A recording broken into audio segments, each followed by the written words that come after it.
wanted to come live really quickly, and I hope this doesn't take too long, hopefully about like 10 minutes. I want to share a story time with you all, and this story is so pivotal for me.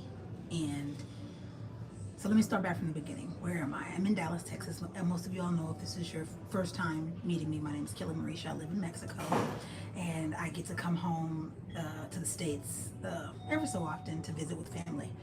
And I'm in Dallas, Texas now, and I wanted to say first, happy brulee to all the AKAs. I'm not an AKA, but I've dropped some of them off. I'm a driver for my sister, my niece, and her best friend, so I dropped them off. And then as I was driving around, because I'm in downtown Dallas, I saw the sign for this hotel called the Lorenzo, and that's what prompted this story time.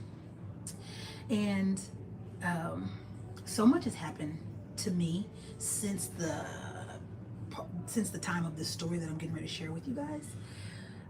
I am different. Like, everything about me is different. My religion is different. I don't have a religion. My belief system, everything is different. I don't believe in God. I don't believe in Jesus. I don't believe in any of that stuff. So like, I am totally different. But who I was, I want to speak about to who I was, and share something very vulnerable, right? Share something very vulnerable with me. A lot of you people, if you are a black person, a lot of you have seen fighting on the internet.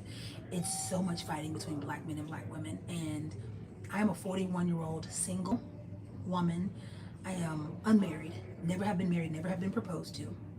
I'm beautiful, very pretty in the face, right? I take care of myself. I live internationally. I have a degree. I don't have any children. And for all intents and purposes, I'm a catch. I've had somebody tell me, a black man tell me, says, Kelly, you really live a flex. And I was like, I never looked at it like that. I just was trying to live a life that made me happy, right? I was just trying to continually grow and expand and evolve. I never was trying to necessarily flex on anybody or anything. I just was trying to hit goals up, right? And so I want to talk about a time where I wasn't this person, though, right? And sometimes it's really funny. The more you ascend and the more you grow, you will start to forget kind of pieces of who you were and how you got there, and even how you used to think and believe. You'll forget pieces of that. And I think part of that comes with time manipulation, time travel, because I do believe in time travel. I do believe that we all quantum jump constantly, but we don't all know how and why we're quantum jumping. But we quantum jump all the time, several times during the day, right? I intentionally quantum jump to where I want to be. That's why I was able to. I just started on this path, you guys. 2017, 2018, I started on it, right? Was curious. But in 2019, I officially denounced. In 2019, I officially denounced all religion, my belief in anything else outside of myself, right? And began to proclaim myself as God of my own life. But before I did that, I was a hardcore church girl. I grew up in a Pentecostal church, the Church of God in Christ. I was fourth generation Pentecostal Church of God in Christ.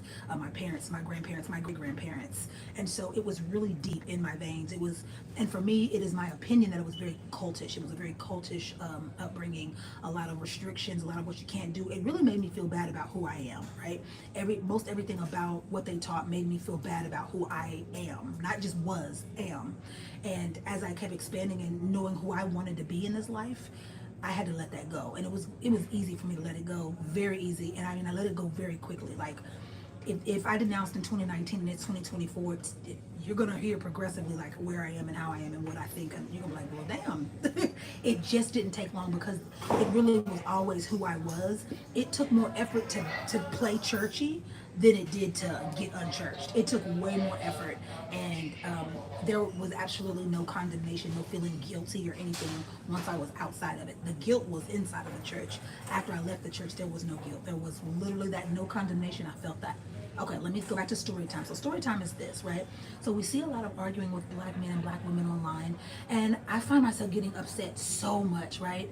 So much, so upset. Like, why do these boys, I had to realize, why do these boys keep saying that women do this and women do that, right? I never had a man to offer to pay my bills. So they're talking about women being gold diggers and that's all that they want. Never had a man offer. I never had a man being able to offer, right? Like when they look at my life, to be honest, like a lot of the boys, I can't even call them, I don't want to be disrespectful, so I will call them men, right? But I say boys in age because a lot of them are under 35. So I had to remind myself, like, you are listening to podcasts and to men that don't have fathers, that some of them don't know who their fathers are. Some of them, their mothers chose men over them. So they have a lot of stepfathers, a lot of men coming in and out. Some of them just have no concept of masculinity. And one of the things about masculinity that I know of, because I was raised by my dad and my mom. My mom and dad were married for 43 years until my dad passed. But my dad, I never, ever heard. And believe it or not, I don't have the best relationship with my brother, but I had never, ever heard him. Now I'm talking about the men that are the closest to me. I never heard of them talk about women so nastily and so ugly, but that also is a direct reflect of the influence of masculine men that they were exposed to in their youth. Like it was no, we don't talk about women.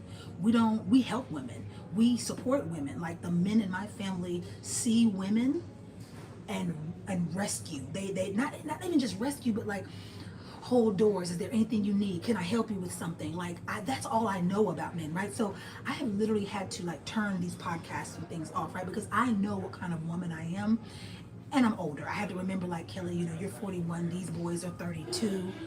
Take it with a grain of salt. They haven't lived enough life yet. I know when you're in your 30s, you feel like you've lived, because I thought I did too. When I hit 30, I thought I knew everything. I was like, because you feel that first level of like, oh man, I feel better about myself. I know better, right? It's so true. You feel that first level of it. That's nothing. When you hit the 40s, like 40s is dope as shit, right? 40 wasn't dope for me. Let me take that back. 40 was like, what the hell is happening? But when I turned 41, baby, let me tell you something. 41 was great. But I have to remember, and not get angry, because I think to myself, I am working through the messaging of like, why am I being looked over, right? Like just a few minutes ago, I was at the airport dropping and I'm going to get to the story time, I promise. I'm just trying to give I want you to understand where I'm coming from. But just a few moments ago, I left the airport because I went to go pick up my sister's best friend that was at the airport. She's an AKA, and she was coming into their conference that they're having. And there was a beautiful man that got off the elevator, and he walked past me, and I felt it. We felt it. We felt it. We felt it. And we looked at each other, and he turned around and came back and says, "Do I know you?" I'm meeting a lot of soulmates, and I can't touch them because I said, "Are you married?" And he hesitated for a second, and he says, "Yes, I am." And I told him to walk away. And let me tell y'all, it was difficult. Not because I don't value people's marriages and people's bonds, but because of what I felt and what I know he felt, and that's why he turned back around. I am struggling some days, as great as a woman that I know that I am, and as great as an example of a wife and a mother and a woman that I've had before me with my own mother and grandmothers and aunts, and right, all these things. Why is it that I'm getting so upset by these boys when they're saying all these things about women? And it's like, I hear what they're saying about women, and I think that they're right for a certain type of woman, but there's a whole nother certain type of woman that they're never even coming in contact with, like myself, like the women that are near me. I can tell, it would take my fingers and toes to count as many women that I have near me that are unmarried, never had any children, and half of them are virgins over the age of 40. You couldn't be talking about these women, because these women are nothing like the women you're talking about. And then another thing that I have to remind myself is, because of the type of woman I am, because I have been very focused on elevating, I realize that I do have a lot that I'm grateful to myself for giving myself. And I do realize that requiring, or even maybe even expecting a man to come in, even at my age, and be able to maintain or contribute to my lifestyle may be a very far-fetched, because I realize my lifestyle, don't get me wrong, I wanna be very clear that my lifestyle is half my ability. No, 25% ability, degree, smart, resourceful. 25. 75% my belief system. Because I know who I am of God. I know that money is energy. I know that I am a part of the universal. I'm a part of money. I am a part of money, and money is a part of me. I'm not separate from money. Because of the way that I believe, money comes to me in my sleep. Money comes to me all the time, right? It took years for me to retrain that, because I understand how black people, a great amount of black people, perceive money and how they view money, how they spend money, how they hoard money. I understand because I came from that. My mom is a country woman. If you saw, if you go look at my videos, my shorts, I spent almost 2 weeks in the country last week. And I mean the real country. Dirty, red dirt, the dirt that you want to eat. Oh, yes, I do. I didn't eat any. I was proud of myself, but usually I get that dirt and I've been licking it just a little bit because it's the good red dirt. But, and that is a part of my resourcefulness. That's a part of me being as smart as I am, right? But I understand the being a part of the country and hoarding things and wanting to save and not spend. Like, I understand because my parents were old too. Let me say that. I have older parents. My dad was born in 1942. My mom was born in 1949. So my parents were a lot of my friends' grandparents' age, right? Or close to it. So I understand about how we were traditionally taught about money. But I worked so hard to unravel so that I could know and believe that that I am not separate from the energy of money, right?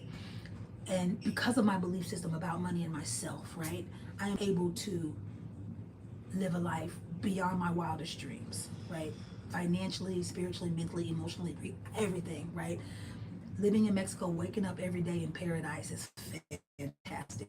And where I live and how I eat. I mean, it really is. It's mind blowing.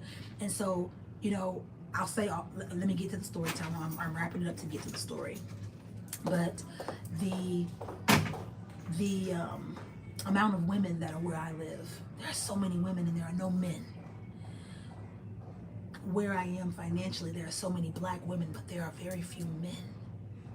And I wish that men would share a belief system as I do, that talks about yourself first.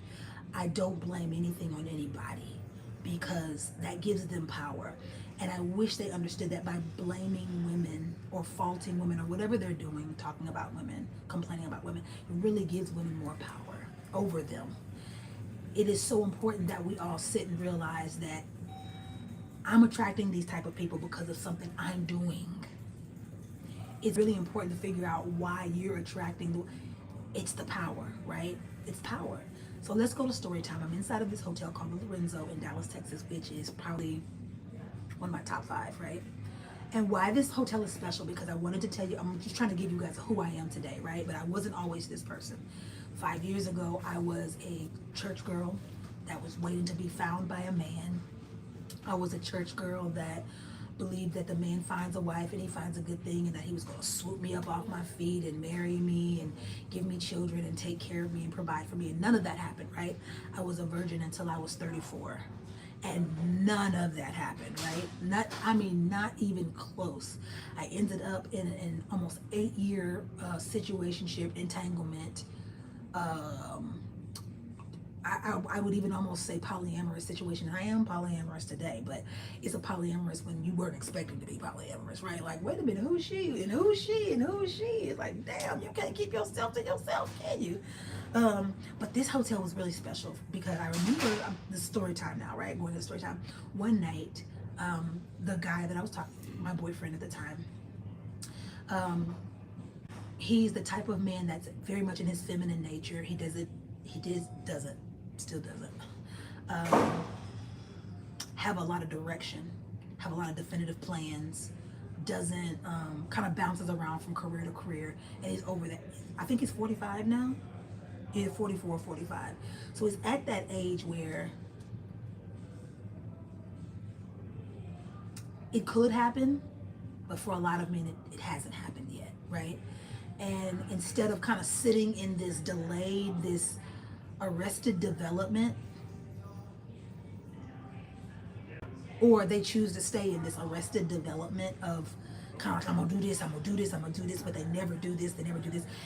And the women around them are doing it, are passing them up, but instead of asking the women to teach them and humbling themselves to be led, they would just rather complain about the women, right? They would just rather do a bunch of shit, right? But anyway, so one of his ideas in life was that he wanted to be an interior decorator. And so he had a friend that wanted to have a romantic evening with his wife. And he said, I need to go decorate this hotel room, right? So we went one night here to the Lorenzo and walked into the room, and I was like, oh my God, it was a dream come true room. Like, I would have loved for that had to happen to me, right? And so we're decorating this room, and I'm watching him.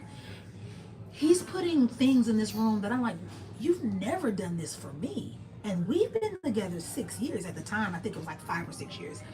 And I'm like, why is my stupid ass here helping you decorate somebody else's room? You have the ability and the know-how to do it for me. You say you love me. You say I'm everything to you. I've helped you grow into the man that you wanted to be. I've always had your back. I've done things for you. Like, I literally, he was kind of going through the whole spill of what I made him, but I just could not believe that I was sitting there helping him decorate that room for somebody else. But that was never done for me. Hey, Aaron, I see you. But that was never done for me. And do you know, for about a year or two after that, I really sat with myself and said, why did you do that? Why did you do that? What made you sit and help him? Like, you have wanted this your whole life for you. You've wanted romance for yourself. And I hear that romance now, some people are saying romance is a tactic. And I don't want to be angry. I don't want to be in the black conversation of angry at men and angry at women. I'm disappointed. But I know that if I am out here, and I really believe that I'm an exceptional woman, exceptional quality, I know that there is somebody else that is like me, right? I may never meet them in this lifetime, but to believe that someone that could be a match for me is out there, I need that right now. I need to believe that they exist, right? I'm not a unicorn, right? But I need to believe that. But I wanted to share that story because I think quite often when I hear men talk on social media, I wonder, what did you do? Nah, give me some more detail. How did you set this up? How did you meet this person? Why did you choose this person? Quite often I want to say, let me look at her. That's why you had a problem. Do not say it was all women when this is the type of woman you continue to go for. Like, I can pretty much look and tell you, this gonna give you hell. This gonna want your money. She don't have no brains. She's trying to make you her retirement plan, right? But that's not anything that I would have ever done. Like, I'm just now learning this whole sprinkle and learning all this hypergamy and all of that. Like, this is new for me, right? Because I come from a country mama that worked. My mom actually made more than my dad. My mom was a microbiologist for Procter & Gamble. She worked her way up. She kept getting educated. She kept getting trades. She kept growing and growing and growing. And my dad had a college degree, but my mom barely graduated from high school in the country and just kept growing and kept learning because she wanted to learn, right? And I take a lot after my mom. And so it does get hurtful. It does get frustrating. However, I look at myself, and I guess the point of this story time is, sitting back in this same hotel, because I haven't been here since that night. And being who I am now, I'm very grateful. I'm very grateful to be who I am now, back in this same spot, because I would have never done anything like that now. Now, I would never do anything like that, right? Being in here is just reminding me how far I've come and how much I've grown and who I am and how much I'm not like that person I was a couple of years ago that I allowed myself to be made a fool of. I allowed myself to be a fool. I allowed myself, because I thought I was in love, I allowed myself to be played. He played in my face. You had all of this in you. Like you brought the creativity from your soul to this project, to do this for somebody else. But you didn't bring that same creativity and soul into ours. And it was hurtful. It was hurtful. And I felt foolish that night, but I didn't stop it. I didn't leave. I stayed. I stayed until it was done, you know? And now I would never do anything like that. I would been, you got me here to do what? Oh, honey, I'm going to I'm calling an Uber. No. You stay do what you're doing. I'm calling an Uber. I'm going home. I wish I would sit here and let you do something for somebody else that you haven't done for me, right? It was just crazy times, right? And just remembering who I am. So I just wanted to share that. I wanted to share some of the things that good women do, right? If men get on here, if a man that is watching this and he's like, never do this for me, I want to tell you that a lot of good women start off good. We start off good. We start off naive. We start off, I'll do anything for you. I'll do your laundry. I'll cook for you. I'll grocery shop. I remember this man, the same man, worked overnights, and I would get up and ask him, have you eaten? About 10 o'clock, I would start cooking full dinners and go deliver them to his job at midnight. I remember that. I remember staying up all night, throwing off my sleep cycle to stay up with him so that he could have company while he worked. The stories that I could keep going on and on and on about of the things that I did in the name of love and then being a good woman that really were foolish. And so now, being approached is totally different for me, right? I can't give you the naivety anymore. I can't give you that because I do have expectations of men, and I do know how I was raised, right? And I have made peace that I don't have children yet, but I will be having children with or without a husband. And it's not because that's what I wanted. It's not because I think it's the best. It's because that was my only option. I and so many women can no longer wait for somebody to be ready. And we can no longer wait for somebody that can financially contribute. And we can no longer wait for someone to even fucking believe that they are strong enough and smart enough to be able to financially contribute without going down the whole, well, I'm a black man in America. I don't want to hear that. I'm a black woman in America, and I've been standing right beside you. And if black women have done what we've done, you can do the same thing. And so, I can't afford this and blah, blah, blah. Whatever you believe is true. And if you believe you cannot, then we are not compatible. And that just happens to be a good number of people, but sadly, black men. And that's the end of my story time. I keep saying I want to do more of these, but I never know where to start. And these kind of conversations really take a lot of discussion, right? Because you need to know what people have been through. You need to know the pains and the hurts of people. And when men talk, I hear their pain and their hurt. And I want to go right in and tell me about your mom. I want you to go right in and tell me, how'd your mom treat you? Tell me about the relationship with your mom. Tell me about her dating life. Tell me about, these things. Men hate black women because they hate their mothers. And I dare a man to tell me that he has had an amazing relationship with his mother and treats a woman badly. It's not possible. If he has a true relationship, a bona fide good relationship with his mother, he treats his woman valuably because he values his mother. And Stockholm Syndrome does not mean that that's love. Stockholm Syndrome is people that are falling in love with their abusers and they still love and are connected to their abusers. That's codependent, that's Stockholm, that is not true love. And you find that out by the ways that you're treating women, the ways that you value and view women. If you view women as money hungry, if you view women as, let me say this before I close. Do you want to know why so many women want money?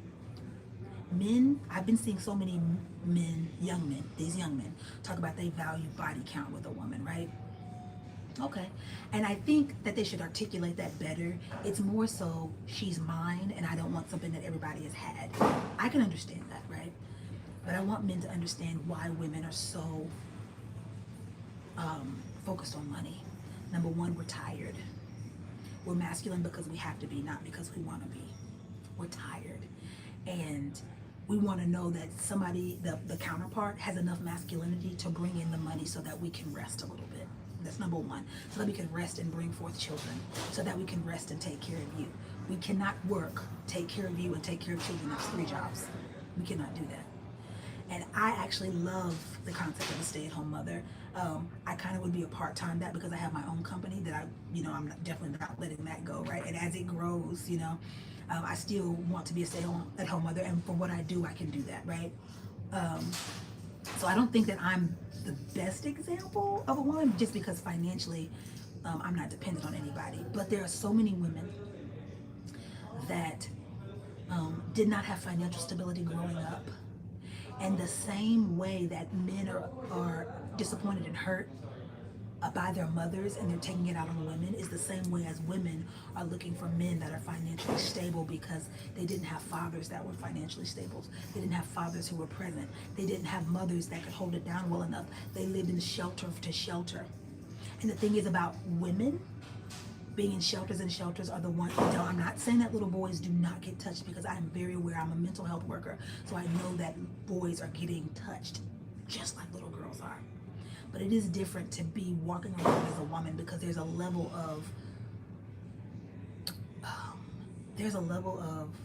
arrogance and entitlement that men feel that they have to comment on our bodies, to touch our bodies, to not get consent. They feel like they're entitled to just come into our environments and come into our spaces.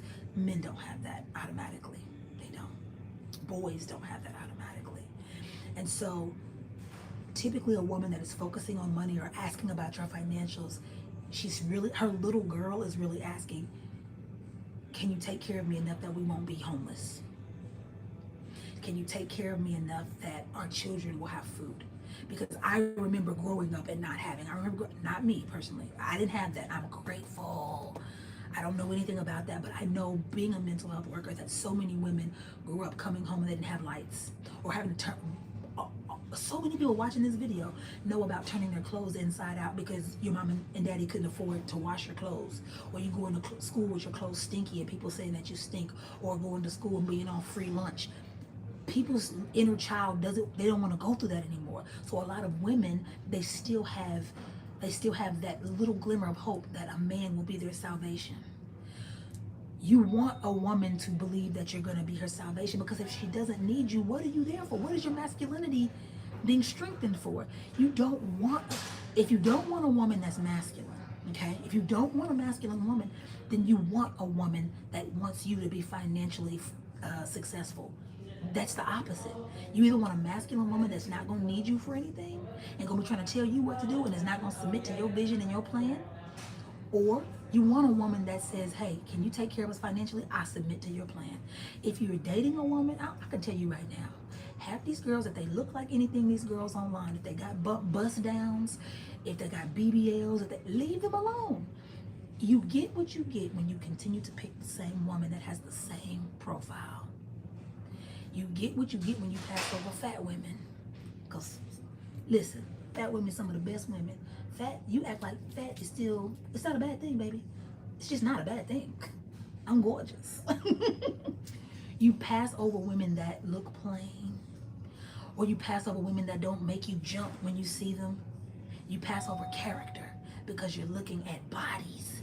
You're looking at bundles. You're looking at their face. And that is why you continue to get the same kind of woman. You get what you get when you choose that way. So I would suggest, for me, if any young man is watching this, come off of social media. Stop being pumped full of the same rhetoric that is false by other young men just like you. You need older people to talk to you. You need some wisdom. Under 35, I don't care what kind of life you've lived. I don't care if you lived in the hood of the hoods and you had to duck bullets. You still don't have the wisdom of the world. You have the wisdom of your small world. But you need to start getting wisdom of the world. People that have traveled to different countries. Do not listen to people that don't have passports. They ain't been nowhere. They don't know nothing. If all you know is the United States of America, you are still behind the 8 ball. Because You will realize by traveling to other countries that they don't even move and think and date and marry and eat and live and exercise, and they don't do anything like that we do. And they learn about us from the television. And you ought to hear some of the things that people in other countries say about us from the things that they learn from television and social media. It's embarrassing sometimes. Listen, I'm getting ready to get off of here because I parked really quickly and I didn't pay. So I'm about to hurry up and get outside. Please let my sister car be there because that would be bad. I love myself. I love you. I hope that you guys enjoyed the story time and got something from it. Um, I don't know. Whatever you got from it, get from it. But to all the men, if any men are watching, they are great women. There are more great women than you know. Heal your issues with your mom. Heal that trauma. Heal it. You deserve it. You deserve to be loved. You deserve to be taken care of. You deserve to be babied. You deserve to be just lovingly, softly, and femininely loved. But you can't get that when you're fighting the feminine. You can't get that when you don't understand who the feminine is, what she needs, and how you have to show up to make her feel safe so that she can be who she's supposed to be, not who you want her to be, who she's supposed to be, because you're supposed to fall in love with who a person is, not the image that you have in your head of what they should be. All right, I love myself. I love you.